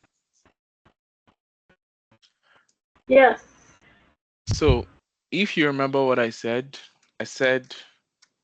80% of the work that you do as a business analyst is you're communicating. Let's just put com there. The other 20%, which is this guy here. Yeah, the orange guy. Yeah, the orange guy is what the technical stuff. 20% is your orange guy. Now, that's the entire world of business analysis. Now, inside this 80%, let me put this guy as blue back, please. Blue, shade of blue do we use? Okay. Inside this 80%, you can now say that 90% of this communication is going to be informal communication. What are examples of informal communication? Like talking, like just a chat or something. No. Yeah. Just talking and chatting. Yeah. What are examples of formal communication? I'll just put FML. Somehow it's not like those emails and memos and all those. Yes. So 10% of the time, you're sending emails, you are saying, okay, I want to write a letter to you. You're sending corporate emails, you're sending circulars, you're sending out invites, all those things. That's 10% of the time. That's when it's formal. I would say 90% of the time, it's informal. You're calling people up. Hey, what's up, bro? Let's just have a quick chat. Do you understand? Of course, Yeah. you're still communicating, but it's not the other 20% of the entire ball game is now you essentially just doing the technical work. Do you understand? Yes. So that's what that last part says. Let me stop sharing the screen.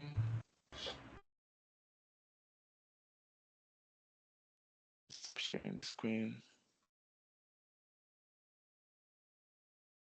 To that last part where it says official documentation is written, but informal communication may sometimes take precedence over formal written communication. Someone will be like, oh, you're trying to get meeting with me. Why are you writing me an email? My office is just next to you. I'm just a Teams message away. Why are you writing me an email? Just and if you're trying to get me to get a meeting, why are you sending me an email? Do you get?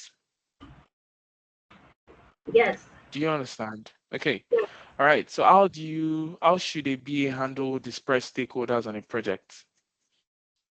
The BA has to plan well where the dispersed stakeholder on a project located in a different geographical region or countries. If you are meeting or contacting stakeholders for the first time and trying to understand their world, you need to structure. By structure, I mean a framework of questions to channel the direction of the conversation or requirement elicitation. Okay. A situation whereby Mary and Matthew do not agree, a JAD session, for example. Yeah. How do you conduct a JAD session? This is just talking about a JAD session. How do you conduct a JAD session in such a way that Mary doesn't feel left out, Mary doesn't feel heard, or Matthew doesn't feel left out, or Matthew doesn't feel heard? What do you do in that scenario as a business analyst? Are you asking me? Yeah. Okay. Yes. So like you Just think maybe off the top of your head. yeah. You just put them in a room together and say, oh, you said this. Why? Do you have proof? You said this. Why? Do you have proof?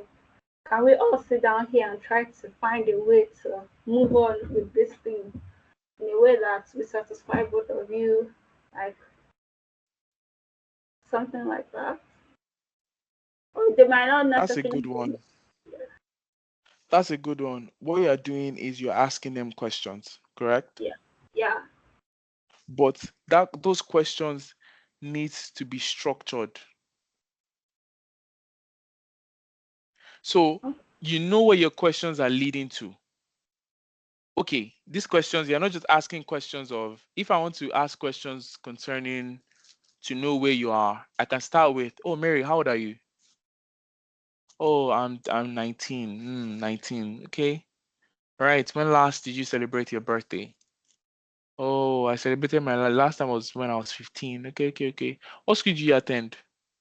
Well, I went to Covenant. Okay, from Covenant, where did you work? Well, I work in this. Oh, then what did you do after that? Oh yeah, Falana, I moved to Canada. I already got your location from there. Okay. But do you see how those questions in a structured manner was able to get me to where you are? I didn't just ask you, where are you? You don't just put these Yeah. people in a meeting and be like, what's your reason for this? What's your reason Oh, for that?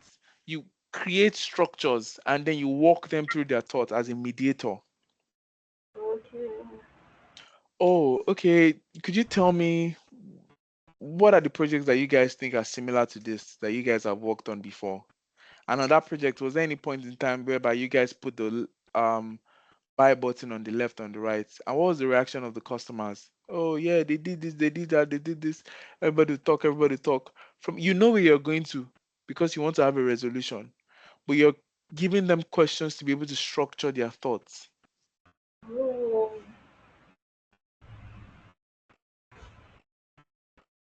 All right. And that's what this part says, that when you have a dispersed stakeholder on a project, the best thing for you to do is ask questions, ask structured questions. By structure, again, it means that the frameworks of the questions to channel the direction of the conversation and make sure the requirements are properly elicited. A call or a video call would help in such a scenario if they're in a different country, blah, blah, blah. And then you can always go from there. Whether you're in a new or experienced business analyst, it's always important to have some structure. A framework of questions. Never ever go into a meeting as a business analyst without having questions. Never. You must have questions, and your questions must have answers at the end of the meeting. Okay. yeah. So those are your concerns as a business analyst. Okay. Yeah. All right. Let's move on to the next concept, which is, of course, the concept of RACI matrix. A RACI chart is a matrix of all the activities of decision-making authorities undertaken in an organization set against all the people or roles. We spoke about stakeholders. Abi, correct? Yeah. Yeah. All right. How do you manage the stakeholders? There's something they call a RACI matrix. You use a RACI matrix to manage your stakeholders' engagements. Just so a lot of people are not having inputs, they're not having decisions in your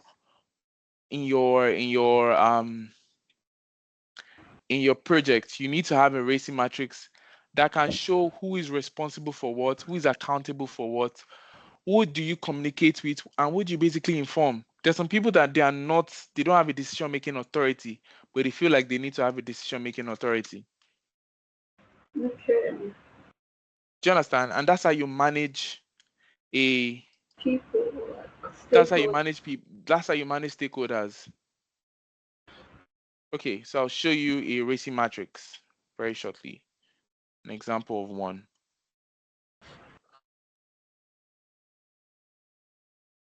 Share screen. Can you see what I'm showing you? Nothing is coming up yet.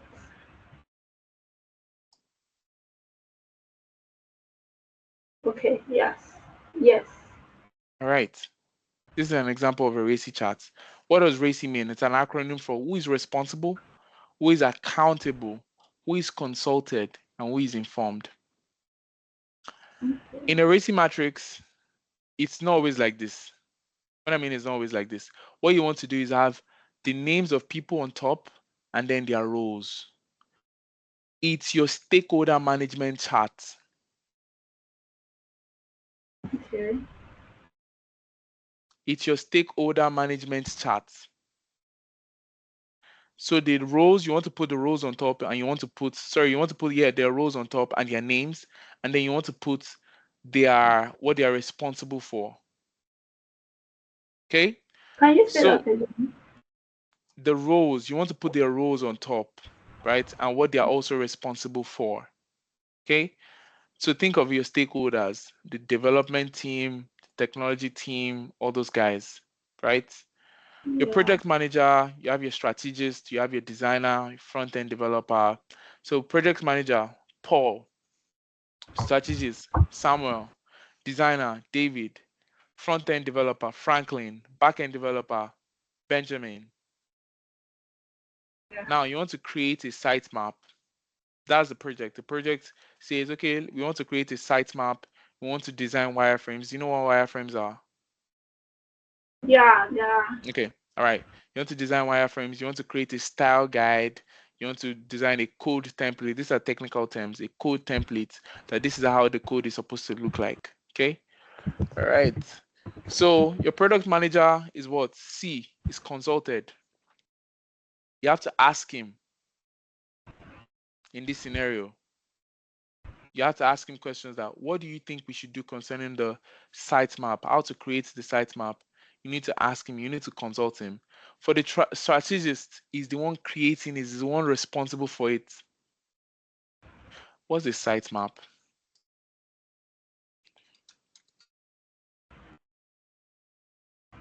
This is basically a sitemap. Do you see that? Yeah. So the main page, from the main page, we have the use case, we have the company, we have the product, we have the team, we have the support, we have the login. We have the online business, we have the e-commerce agencies. This is basically a sitemap, how it's supposed to look from the bird's eye view. Maybe you're trying to create a website. You want a sitemap in such a way that, so from here, the user logs in here, they see the main page. From the main page, they can see the use case, they can see the company, they can see the product. Once they click on product, they can see the menu, they can see hero, they can see maybe some other things. Once they go back, they go to support, they can talk to customer care, they can get help, they can see frequently asked questions. Yeah. That's a sitemap, right? So you're supposed to create that. The product manager is supposed to be consulted in the sense that you're asking him questions like, what do you think this should be? So he's consulted in that area. Who is creating the sitemap? The strategist, Samuel, is responsible for it. Designer is accountable. When they say someone is accountable, when it's done, when this thing is done, he needs to ensure that this thing makes sense. The designer is accountable for it. Informed, front end guys, they are basically informed. You're not asking them for feedback. You're just informing them that, oh yeah, the sitemap has been created. Wireframes, product manager or the project manager is informed, is consulted. You're asking him questions. He has a lot of input. Okay. Your strategist is not the one building these wireframes, though. Who is designing these wireframes is your designer. They are the ones responsible. Someone who is responsible for something is someone who is in charge. Someone who is accountable for something. It means if something goes bad, it's on your head that it's going to fall on. Someone who Yeah. is consulted means your input is valid here. Someone Yeah. who is informed is you are not all of these three. We are just telling you about the update. Yeah. Okay, so designers, they're responsible for design wireframes. Designer is responsible for it. Front end, you're just informing them that this has been created. Now you're creating a style guide. As the project manager, you're accountable for the style guide. The strategist is being consulted. The designer is the one creating the style. Yeah. The front end, you're also being consulted that can this thing be built? A situation whereby we make the S so funny. Can you build it? Can you code that thing out? The front end guy. Front end is what you see. Back end is the logic. When I click here, this should be able to do this. But front end is okay. This is showing. This is showing. This button works. That button works. Back end guys are usually about logic. Once we click this, this should be able to drop down. That's the logic. Yeah. Okay. Code templates. Product manager, project manager. You're basically accountable for it. Strategy is informed. Your designer is consulted. Your front end is responsible for creating the code template. Your back end is also consulted. Concentrate. Okay, so let's create a racing matrix in real time. Let's create. I'd have to Excel. Use Excel. Racing matrix is created in Excel most of the time. All right, give me an industry, just so it doesn't look like I picked an industry. Fashion. Mm-hmm.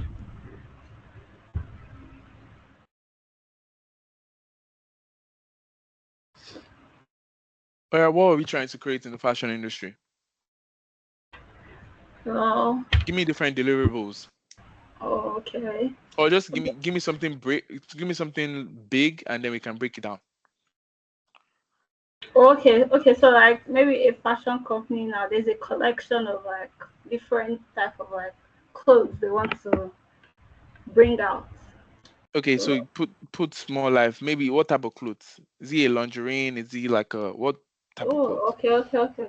So I would say okay, maybe summer like Summer outfit. wears. Yes. Okay, summer outfits. All right. So we want to design. First of all, we want to design the style. Design the style, and then we want to sew the style, and buying materials. Also, we want to test materials. Correct. I think that's about it. Then we want to actually mass produce. Yeah, and you also want to like give samples like okay, that's testing, sure. Yeah. Okay. All right. So who do you think would be involved in this? Okay, for one, like The a stylist could be there. stylists. Yeah. Let's Then give like them a name. Mary is the stylist. yeah, Let's give then another name. okay, yeah. So like the textile people, like what kind of material? What are they called? Vendors. Yeah, like the textile vendors. Vendors that you're going to be buying the textile from. Yeah. Okay. Who else? The warehouse. The Yeah, the warehouse manufacturer. manager. Yeah. Man. Who else? Mm, um, market. Models. Yeah, models. Yeah, definitely. Who else? Marketing people don't they need to like be involved to know what is Yeah. coming and know the concept behind how they will sell, like how You they will can say bring design. awareness. You can say designers. Stylists Okay, are the ones designing. Are they the ones designing? no, they are just the ones that will coordinate when it has been designed. But either ways, they still work. Okay. Peter. Model. All right. Okay. So I think this is okay. So again, our racing matrix is R for what? A, Responsible, C, I. accountable, consulted, and informed. So let's put green. Let's put red. Let's put yellow. Let's put this. So those are the color codes. Okay. Oh, yeah. Yeah. All right. So design the style. Who is responsible for designing the style? It's the stylist. Okay. R. Let's color code. All right. In this case, in design the style, what are we doing? Is the vendors accountable? Are they I think they are just informed. the vendors? Yeah, or Okay. So consulted. before you create a style, you have to ask whether the vendors have Come. that type of can produce that type of materials, Yeah, correct? So yeah, they are consulted in this case. Do you see how that makes sense? Right? yeah. Warehouse managers, nope, they are just informed. Oh, they are not the ones They are informed. not. So, where does the models to come in? They are also informed or They are consulted? informed. They're informed. Okay, You okay. don't have to just all you do is just wear the style. You don't have an influence. So if they consult you, that does this, you don't have a decision making concerning that. Yeah. Do you understand? As a model, you really don't. They don't want to ask you, "Oh, is this design fine?" Some organizations do, but not every organization. Okay. Now we are in the sewing part of things. The stylists, are they informed, or they are consulted, or they are accountable? To show the style. I think they should be accountable because like in the situation where there are little like more people that will actually use the sewing machine and actually bring it to life, but they are just overseeing. So maybe they're accountable there. The vendors, They're informed. they're Sewing it, they're informed. Yeah, yeah, right. They're not concerned. yeah, The warehouse managers, those guys are the ones that are basically using the machines to sew. So they're actually yeah. responsible. Responsible. The models in sewing the style, they're informed. They're informed. Yeah. Okay, buying materials. The stylist. I think the stylist should be yeah consulted, but Yeah, the vendor would be responsible, right? right. Just yeah, okay. So I think I'm getting hang of it. Then the warehouse managers, what do they do? They're informed. Yeah, they're informed that this thing is being bought. Mm. And then the models. Informed. Okay, now when the material has been sewn, not to spend material though. When the material has been sewn, the stylist is what? Accountable. Right. I think they're accountable to it. Accountable, what's the color code for accountable? Red. Okay. The vendors are what?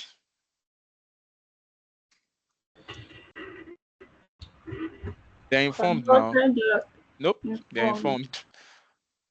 Because it's not their business, to be honest. They're just informed that, oh, we've sewn, we've tested the materials, and to be honest, they could actually be consulted in case anything goes bad. Yeah, that's what I was thinking. Like if something goes bad, like So you see how something can go from informed, oh yeah, we think with these guys needs to be consulted.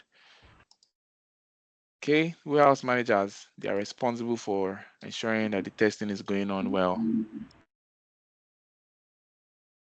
The models, they're the one testing. yeah. So They're also responsible. Are they responsible or they are consulted? I think it would be more so consultant in this case because Okay. they're just wearing it and Yeah, some they're of their asking for feedback. feedback. Yeah. Yeah, So C is this. Okay, mass produce in mass production. You're basically informing. So after they've passed the stage, you're informing the stylist. yeah, Okay, the vendors, you're mhm, informing them. yeah. Well, they could still be consulted, I think, because when it's mass production, they need more of their stuff. Like we need to get more from you people, right?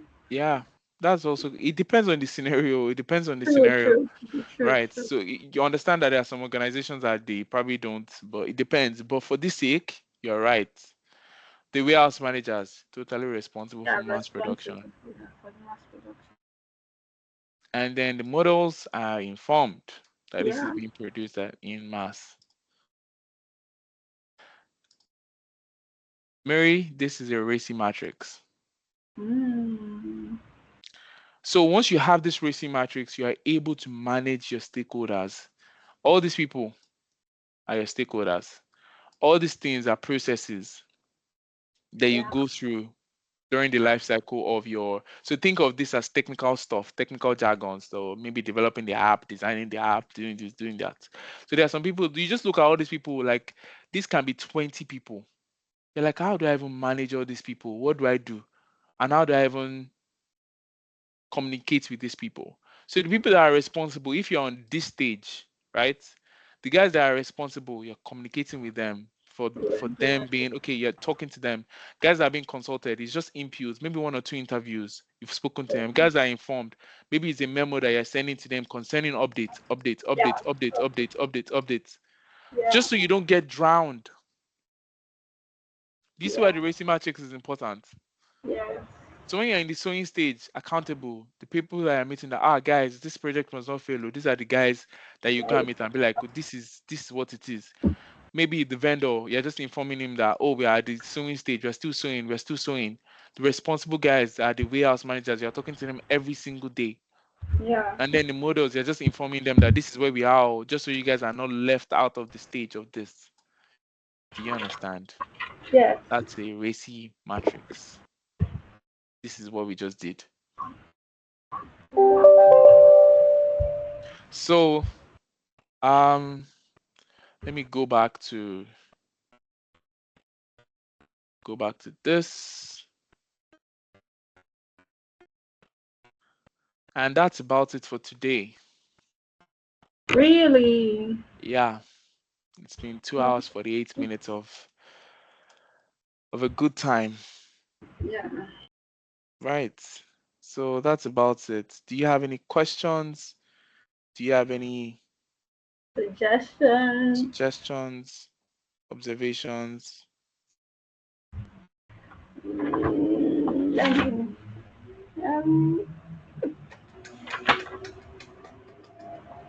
okay. Well, it's just clarification. Do you want me to start the recordings? You want me to stop it? You can. Just give me 1 moment. Yeah, recording stopped.